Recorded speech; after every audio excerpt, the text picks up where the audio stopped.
Hola a todos, soy Noelia Barrero Larte, soy médica endocrinóloga, staff de la Unidad de Patología Glandular del Hospital Padilla.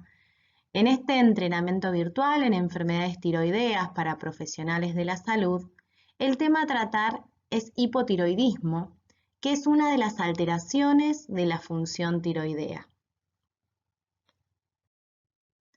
Bien, ahora para poder hablar de hipotiroidismo es fundamental que conozcamos el eje tiroideo, en el cual obviamente está involucrado la glándula tiroides.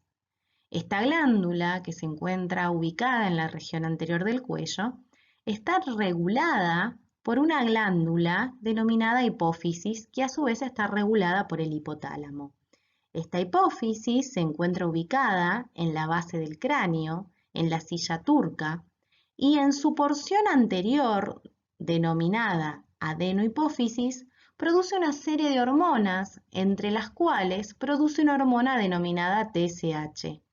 Esta TSH actúa a nivel de la tiroides, estimulándola para que produzca dos hormonas tiroideas, la T3 y la T4. Estas hormonas son las que cumplen muchísimas funciones a nivel de todo el organismo. Antes de empezar a hablar sobre hipotiroidismo, es muy importante que conozcamos cómo se enferma la glándula tiroides. Es por eso que vamos a decir que la glándula tiroides puede enfermarse desde su función y desde su forma, o bien puede enfermarse tanto desde la función como desde su forma. La función tiroidea puede estar disminuida. Esto quiere decir que la glándula tiroides produzca menor cantidad de hormonas tiroideas, o que la función puede estar aumentada, es decir, que la producción de hormonas tiroideas va a ser mayor por parte de la glándula. Cuando hablamos de que la función de la glándula está disminuida, es lo que denominamos hipotiroidismo. Y cuando la función se encuentra aumentada, es cuando hablamos de hipertiroidismo. Ahora, la forma de la tiroides puede enfermarse produciendo nódulos, produciendo quistes, produciendo aumento del tamaño de la tiroides que se denomina bocio. Y además de poder evaluar eso por medio de la palpación tiroidea, necesitamos de un estudio por imágenes que se denomina ecografía. Y si yo quiero estudiar la glándula desde su función, vamos a requerir de otro estudio complementario que es el laboratorio. Vamos a abocarnos ahora a hablar sobre la función disminuida de la glándula, que es el hipotiroidismo. ¿Qué es el hipotiroidismo? ¿Cómo vamos a definir el hipotiroidismo? Es una situación clínica creada por un déficit de hormonas tiroideas en los tejidos dianas de la misma. ¿Qué quiere decir?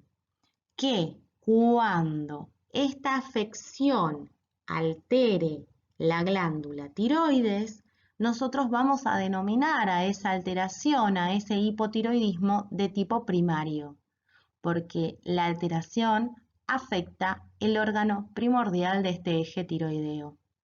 En el laboratorio nosotros vamos a encontrar la TSH elevada y las hormonas periféricas van a estar normal o bajas de acuerdo al estadio. Ahora, si la afección asienta sobre la hipófisis, es lo que nosotros denominamos un hipotiroidismo secundario. Y si la afectación está a nivel hipotalámico, se denomina hipotiroidismo terciario. Estos en conjunto se denominan hipotiroidismo de origen central y se va a caracterizar porque la TSH puede estar normal o baja, pero la T4 libre va a encontrarse siempre disminuida. Cuando hablamos de que el hipotiroidismo afecta a los tejidos diana, es lo que denominamos resistencia a las hormonas tiroideas. Entonces, en ese caso, yo voy a tener tanto TSH elevada como T4 libre y T3 elevadas porque no pueden ser utilizados por los órganos blancos. Para que no se confundan, acá hay un resumen de lo que encontramos en el laboratorio en cada situación de hipotiroidismo. En el hipotiroidismo primario, básicamente, la TSH va a estar elevada. En los hipotiroidismos de origen central, la T4 libre es la que va a estar descendida y en la resistencia a hormonas tiroideas, tanto TSH como hormonas periféricas van a estar elevadas. Vamos a ver ahora cuáles son las etiologías o las causas de hipotiroidismo.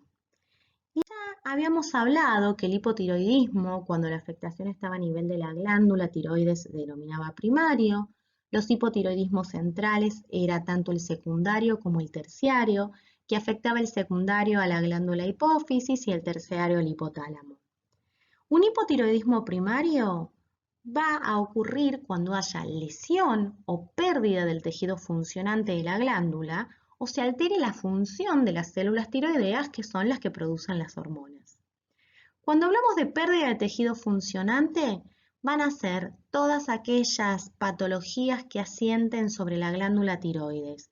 Pueden ser enfermedades inflamatorias o autoinmunes, enfermedades infecciosas o de tipo infiltrativas, ablación del tejido tiroideo, agenesia tiroidea, que son las personas que nacen sin glándula tiroides, o inclusive los tumores primarios o metástasis de otros tumores a nivel de la glándula.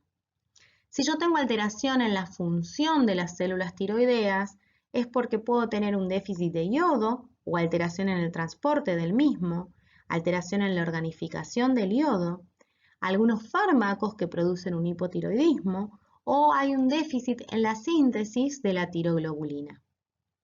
En el caso del hipotiroidismo secundario, cuando yo tengo afectación hipofisaria, puede ser que haya tumores en la hipófisis, adenomas, tumores hipofisarios, que pueda haber tenido una cirugía hipofisaria, una hipofisectomía, o bien se puede haber realizado radioterapia craneal y eso ha afectado a la glándula hipófisis. Puede haber una hipoplasia hipofisaria, o puede haber hipofisitis, apoplejías, síndrome de Sheehan. En algunos casos hay alteración de la secreción de TSH y esas ya son mutaciones del gen receptor y en algunos casos también hay interacciones medicamentosas. Vayamos al hipotiroidismo terciario, que es cuando la afectación asienta a nivel hipotalámico. Y acá puede haber compresión de las células productoras de TRH por tumores o aneurismas de la carótida interna, puede haber una mutación aislada del gen productor de TRH y después lo más frecuente son traumatismos cráneoencefálicos que dejan como secuela este hipotiroidismo de tipo central. Pero ¿cuál es la causa más frecuente de hipotiroidismo? El hipotiroidismo primario, que afecta a la glándula, es al 95% de los casos. Y la causa más frecuente de hipotiroidismo primario va a ser la tiroiditis crónica autoinmune o tiroiditis de Hashimoto, que fue descrita en 1912 por un médico japonés, Hakaru Hashimoto, y que en honor a él lleva el nombre de tiroiditis de Hashimoto. Esta tiroiditis de Hashimoto también se denomina tiroiditis crónica autoinmune o tiroiditis linfocitaria para la anatomía patológica. Bien, es una causa de autoinmunidad tiroidea. ¿Y qué significa autoinmunidad tiroidea? Es una condición fisiopatológica en la cual un individuo es capaz de producir autoanticuerpos contra antígenos que forman parte de la glándula tiroides. Es decir, que estos autoanticuerpos van a atacar o van a afectar a la glándula tiroides enfermándola. ¿Bien? Estos autoanticuerpos hay varios tipos. El más conocido es el anticuerpo tiroperoxidasa tiroidea o anticuerpo anti-TPO. Pero también existe el anticuerpo antitiroglobulina y el anticuerpo TRAb o anticuerpo antirreceptor de TSH. Si nosotros buscamos un marcador de autoinmunidad tiroidea, en la práctica los anti-TPO son los mejores marcadores de este tipo de autoinmunidad en general, pero en particular son marcadores de la tiroiditis de Hashimoto. Hay que tener en cuenta que hay un pequeño porcentaje de pacientes que pueden tener negativos los anticuerpos y aún así tener una tiroiditis de Hashimoto, porque tienen títulos negativos de anticuerpos tiroperoxidasa, pero títulos positivos del anticuerpo antitiroglobulina. Entonces, la tiroiditis crónica autoinmune o tiroiditis de Hashimoto es producida por autoanticuerpos, que generalmente los más frecuentes son los anticuerpos tiroperoxidasa, que pueden afectar la función de la glándula tiroidea, produciendo un déficit de la función que se denomina hipotiroidismo. Pero a la vez, estos anticuerpos tiroperoxidasas de tiroides puede actuar sobre la forma tiroidea, produciendo una infiltración linfocitaria que va a generar un bocio, el cual puede ser de tipo difuso o de tipo multinodular. Bien, estos anticuerpos tiroperoxidasas de tiroides pueden ser positivos, y es decir, que hay anticuerpos circulantes, pero no haber ninguna evidencia clínica ni bioquímica de alteración tiroidea. Vamos a explicarlo. Yo tengo en un paciente anticuerpos tiroperoxidasas y están positivos, pero cuando hago el laboratorio, ¿sí?, la función de la tiroides está normal y cuando voy a hacer una ecografía no encuentro infiltración linfocitaria ni una glándula heterogénea, o sea, no hay impacto a nivel tiroideo ni a nivel de la función, no hay impacto a nivel de la forma ni a nivel de la función tiroidea. ¿Por qué? Porque el 50% de los pacientes que tienen anticuerpos antitiroperoxidasas positivos van a permanecer toda su vida como portadores de autoinmunidad sin afectar a la glándula tiroides, es decir, que son asintomáticos. Es decir, que un paciente puede tener anticuerpos positivos, pero la función y o la forma de la glándula no están alteradas. Entonces, la tiroiditis autoinmune o de Hashimoto, cuando no tengo afectación de la función tiroidea, se denomina eutiroidea. Tiroiditis autoinmune o de Hashimoto eutiroidea o con función tiroidea normal. Esto quiere decir que yo voy a tener anticuerpos positivos en la sangre, pero que la TSH y la T4 van a estar normales. En este caso, no se trata con levotiroxina. ¿Cuáles son los síntomas de hipotiroidismo? Bueno, acá quizás podemos participar todos, porque los síntomas de hipotiroidismo son muy conocidos. Ahora hay que tener en cuenta que cuando estos síntomas están presentes, es cuando hay un estadio avanzado de hipotiroidismo y hay un déficit hormonal a nivel de los órganos y tejidos. Bien, entonces en estos casos, cuando el hipotiroidismo lleve un tiempo transcurrido y sea un hipotiroidismo con valores elevados de TSH y de hormonas periféricas bajas, vamos a tener afectaciones dérmicas como la típica fascia hipotiroidea, que tenga una piel gruesa y áspera el paciente. Hay un edema periorbitario, es muy característica la macroglosia, que es por la acumulación de glucosaminoglicanos a nivel de la lengua. Hay engrosamiento de las mucosas laringeas y faringeas, lo cual produce disfonía, disminución del flujo sanguíneo periférico y de la termogénesis, y eso me da la apariencia de esa palidez, de esa frialdad cutánea. Y hay hipercarotinemia, que es la coloración amarilla que tienen estos pacientes. Por otro lado, hay caída de cabello y algo muy patognomónico es la pérdida de la cola de la ceja. En cuanto a las repercusiones hematológicas, hay que tener en cuenta que en un hipotiroidismo severo y avanzado hay disminución de la producción de eritropoyetina. Y me puede producir, en un hipotiroidismo crónico, anemia normocítica y normocrónica. Pero en los pacientes con tiroiditis autoinmune que a la vez tienen anemia perniciosa, puede haber una macrocitosis. Y también encontramos alteración de la adhesión plaquetaria y de la coagulación. A nivel cardiovascular, lo más frecuente es que haya una disminución de la frecuencia cardíaca con la consecuente bradicardia. Y hay una disminución de la contractilidad del miocardio. En algunos casos puede haber derrame pericárdico. Y la insuficiencia cardíaca solo se va a presentar si el paciente tiene una cardiopatía previa. Puede asociarse además a derrame pericárdico, pero solamente en los casos severos. A nivel respiratorio, hay una hipoventilación y esta hipoventilación es porque hay afección mixedematosa de los músculos respiratorios, depresión de los estímulos ventilatorios. Puede haber una apnea obstructiva del sueño y esto es secundario a una macroglosia, derrame pleural, pero este derrame pleural rara vez condiciona la aparición de insuficiencia respiratoria.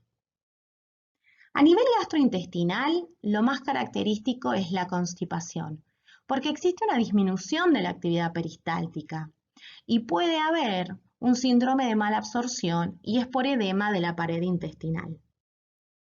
En el aparato reproductor, a nivel femenino, puede haber disminución de la libido con anovulación, menstruaciones abundantes o inclusive oligomenorrea. Y a nivel del aparato reproductor masculino, hay disfunción sexual eréctil con oligospermia. En el sistema nervioso, lo que produce es una disminución del flujo sanguíneo cerebral. Y esto es lo que nos permite encontrarnos con la bradilalia, bradisiquia, la falta de memoria, cefaleas, trastornos de la visión nocturna. El paciente hipotiroideo severo es un paciente que lo vamos a ver lento, habla lento, se mueve lento, su pensamiento es difícil de coordinar, bien hay una lentitud en la ideación de ideas. Por otro lado, puede haber mixedema del octavo par craneal y producir una hipoacusia de percepción, y en algunos casos hay hasta manifestaciones psiquiátricas asociadas con depresión y paranoia. A nivel traumatológico, lo característico es el depósito de glucosaminoglicanos a nivel del nervio mediano, lo cual produce un síndrome de túnel carpiano. Hay aumento de la CPK, que esto es directamente proporcional a la severidad del hipotiroidismo, pero también podemos encontrar mialgias, pérdida de fuerza, calambres, fatigabilidad. Hay que tener en cuenta que estos síntomas son independientes de la causa. Es decir, si yo tengo un hipotiroidismo por una tiroiditis de Hashimoto o tengo un hipotiroidismo primario por una ablación tiroidea, los síntomas de hipotiroidismo van a ser los mismos. Pero van a depender básicamente de la severidad del déficit hormonal. Es decir, que a mayor déficit hormonal los síntomas van a ser más marcados, ¿sí? Y por otro lado, también depende del tiempo de evolución y de la repercusión que tenga este hipotiroidismo sobre los tejidos. La clínica se va a instalar de forma insidiosa, no es que de un día para el otro yo lo voy a tener, no, inclusive en los pacientes que tienen una tiroidectomía, la sintomatología por la vida media que tiene la hormona tiroidea en sangre se instala en forma insidiosa. Los síntomas más característicos van a ser la astenia, la intolerancia al frío, la bradilalia acompañado de la lentitud en los movimientos y la constipación. Pero bien, la clínica, y hay que prestar muchísima atención en esto, que la clínica es inespecífica. ¿Y qué quiere decir que la clínica sea inespecífica? Quiere decir que a estos mismos síntomas lo puede producir el hipotiroidismo, sí, pero no son típicos ni característicos del hipotiroidismo porque también lo pueden producir la anemia, la ferropenia, el estrés, déficit de vitaminas, inclusive hasta el cáncer me puede producir una astenia, una dinamia, una anemia microcítica, una caída de cabello. Entonces, es importantísimo que jamás debemos medicar sin tener un laboratorio en el cual me esté avalando que el paciente tiene un hipotiroidismo. ¿Bien? Vamos a ver. Hablamos de que había que pedir un laboratorio para poder confirmarlo al diagnóstico. Entonces, ¿qué laboratorio vamos a solicitar ante la sospecha de un paciente con hipotiroidismo? Recuerden que en estadios precoces, la clínica del hipotiroidismo es inespecífica, ¿bien? Y no ayuda al diagnóstico, por lo que es preciso contar con resultados de laboratorio. Y dado que el 95% de los casos de hipotiroidismo la etiología es primaria, la TSH es el mejor test de screening para evaluar hipofunción tiroidea. Y en caso en los que se sospeche de etiología central, la evaluación aislada de TSH va a ser insuficiente y debo realizar también T4 libre. ¿Cuál es el valor normal de TSH? Va a depender de cada laboratorio y va a depender, por otro lado, del método utilizado. Generalmente el método que se utiliza es el ECLIA y acá yo pongo los valores de los que encontramos en los laboratorios de Tucumán, que van a ir entre 0,27 a 4,2 y entre 0,4 a 4. Bien. ¿Qué laboratorio debemos solicitar? Dijimos que la TSH es fundamental, pero acá es si es que necesitamos realizar TSH en ausencia de clínica sugestiva de hipotiroidismo, y esto es realmente controvertido el beneficio y la indicación. Tengamos en cuenta que cuando yo tengo valores de TSH elevados, ahí es cuando yo debo realizar la confirmación de dicho resultado evaluando los niveles de T4 y de anticuerpos. Y es fundamental que acá tengan en claro que el dosaje de T3 no se utiliza para el diagnóstico de hipotiroidismo. Por lo tanto, pidamos TSH, pero no es necesario que pidamos T3. Pedimos la TSH, si esta TSH viene alterada, es cuando recién nos habilita poder pedir T4 y anticuerpos, pero la T3 no la vamos a utilizar para el diagnóstico de hipotiroidismo. Ahora, veamos cuáles son los factores de riesgo y en qué individuos nosotros deberíamos realizar pesquisas de hipotiroidismo o pedir TSH, a pesar de que esto es bastante controvertido. Pero generalmente en los pacientes mayores de 60 años, de sexo femenino, que tengan bocio, que tengan una enfermedad nodular tiroidea, o bien antecedentes familiares de enfermedades tiroideas, antecedentes de radioterapia de cabeza y cuello, que tengan una enfermedad autoinmune, ya sea tiroidea o extratiroidea, que estén consumiendo drogas o que vayan a consumir drogas como amiodarona, litio, tionamidas o interferón alfa, en áreas con baja ingesta de yodo, pacientes con baja ingesta de yodo, pacientes que tengan síndrome de Down o síndrome de Turner, que se vio una asociación, e inclusive los pacientes que tengan infección por virus de hepatitis C. Ahora, ya pedimos el valor de TSH, pero ¿cuál es el valor de TSH que confirma el diagnóstico de hipotiroidismo clínico primario? Vamos a ver. El valor de TSH tiene que ser por arriba o mayor a 10. Existen situaciones especiales donde el valor es menor a 10 y en esos casos debe ser evaluado por el médico endocrinólogo.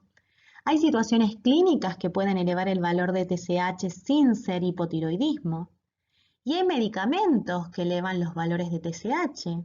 Y a veces necesitamos hasta 2 determinaciones para poder confirmar un diagnóstico. Ahora, el diagnóstico de hipotiroidismo primario, el test más sensible para el diagnóstico es la TSH sérica. En un hipotiroidismo franco vamos a tener elevado los valores de TSH, los valores de T4 van a estar bajas. Entonces, ante una TSH elevada, solicito un valor de T4 libre y luego solicito anticuerpos anti-TPO y anti-G, que son los que me van a confirmar la etiología primaria autoinmune. ¿Cuándo hablamos de hipotiroidismo subclínico? Porque yo les acabo de decir que el valor normal de TSH es hasta 4 o hasta 4,2, pero que un hipotiroidismo confirmado es cuando el valor de TSH es mayor a 10. Ahora vamos a ver.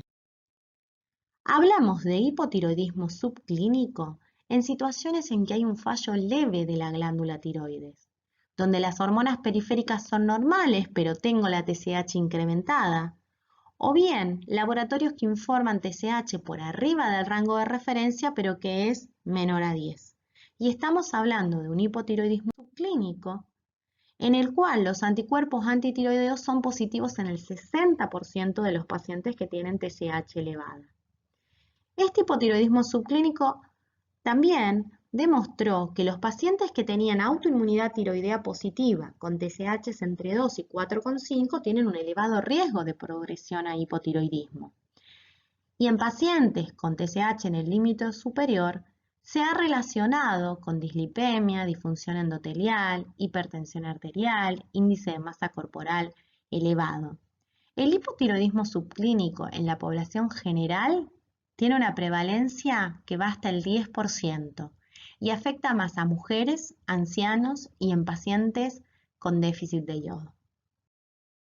Entonces, repasando, dijimos que el valor de TSH es entre 0,27 a 4,2. ¿Bien?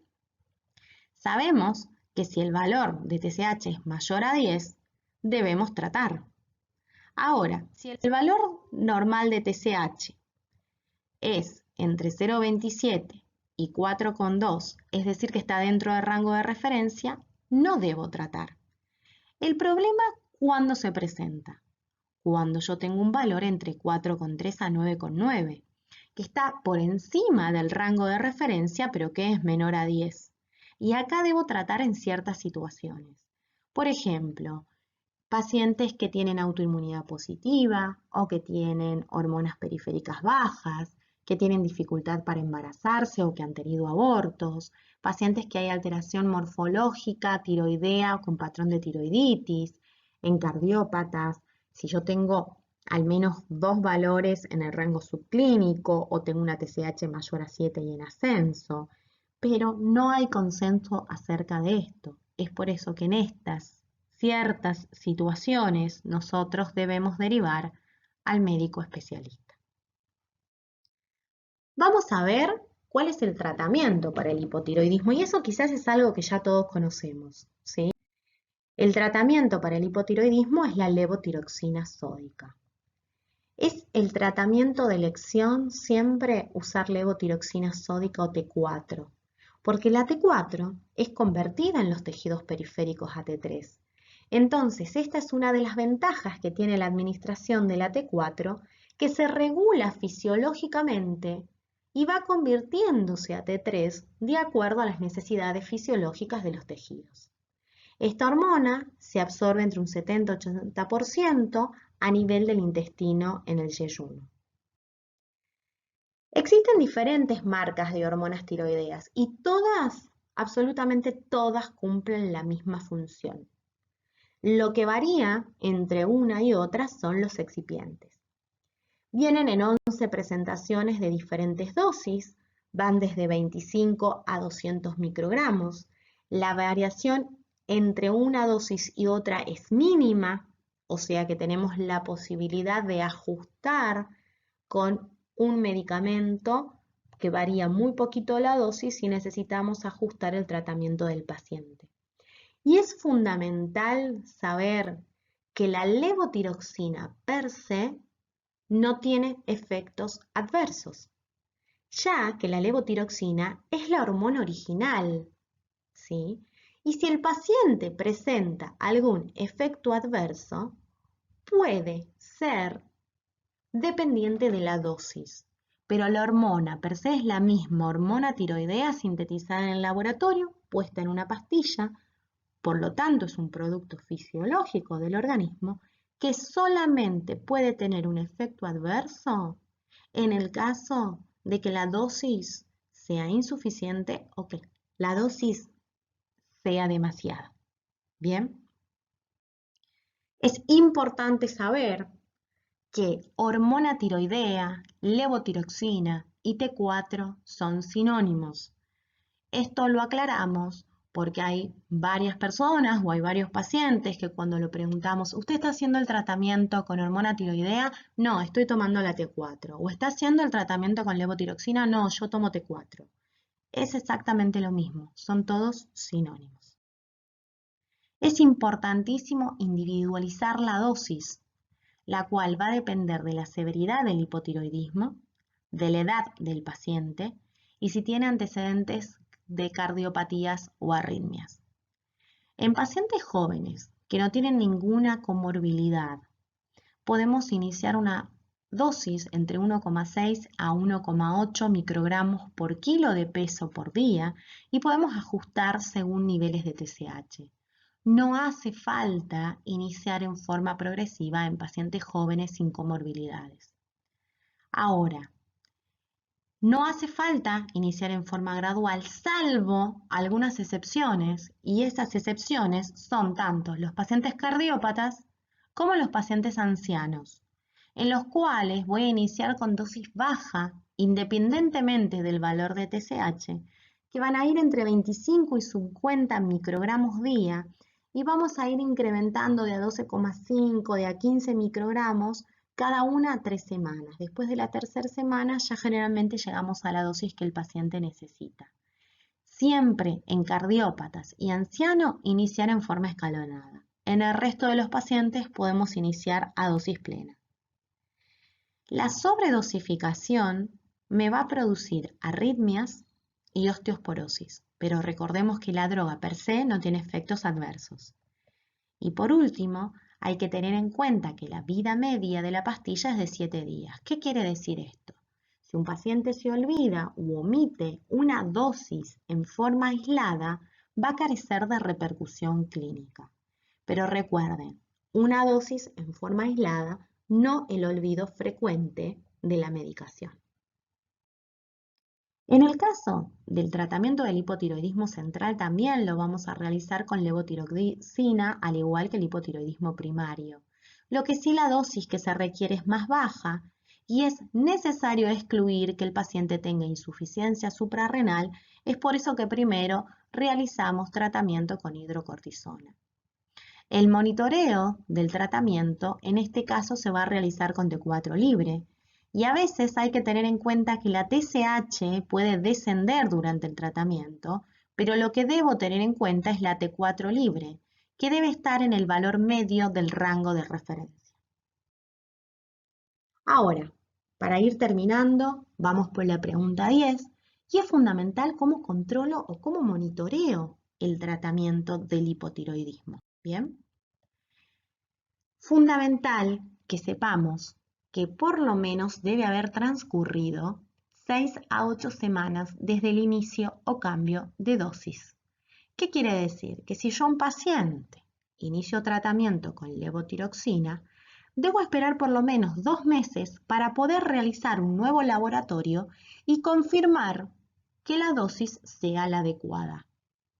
Lo mismo si yo tengo un paciente que está en tratamiento con hipotiroidismo con levotiroxina 50, modifico la dosis siempre con un laboratorio en mano y aumento a 75, debo esperar por lo menos estas 6 a 8 semanas para poder realizar un nuevo laboratorio.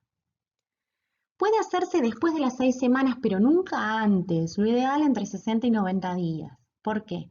Porque 6 semanas es el tiempo que debe transcurrir para que el paciente llene el pool tiroideo y pueda verificar si la dosis que está tomando es la adecuada. ¿Qué solicito para control? Solicito TSH para control de hipotiroidismo primario, T4 libre para el control del hipotiroidismo central. El laboratorio siempre se realiza en ayunas, de lo preferente se debe extraer la sangre antes de las 10 de la mañana y recordarle al paciente que la pastilla de levotiroxina de ese día debe tomarse después de la extracción de la sangre. El valor de TSH de rango, ¿cuál es? Ponemos acá un valor estimativo, entre 0,5 a 3, pero este valor es estimativo y depende de cada paciente. Hay que individualizar el tratamiento y el valor de la TSH que debe tener el paciente va a depender de la edad, del sexo, de las comorbilidades, de las situaciones fisiológicas, de su causa de hipotiroidismo y obviamente de la clínica del paciente. Bien. Entonces, para ir concluyendo, tanto el diagnóstico y el tratamiento del hipotiroidismo aparenta ser algo fácil, pero a veces lo que parece fácil requiere de un gran esfuerzo que nosotros no vemos. Por eso a mí me gusta decir que hablar de hipotiroidismo es como un iceberg, que es un gran trozo de hielo que flota en el mar y que todos vemos y creemos conocer, pero lo que está a la vista es solo un porcentaje del mismo y es lo que la mayoría conoce.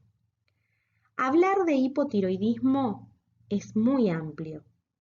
Por eso es que con esta pequeña clase queremos mostrar un poco de lo que este iceberg esconde bajo el agua. Muchas gracias por su atención. Espero que les haya gustado.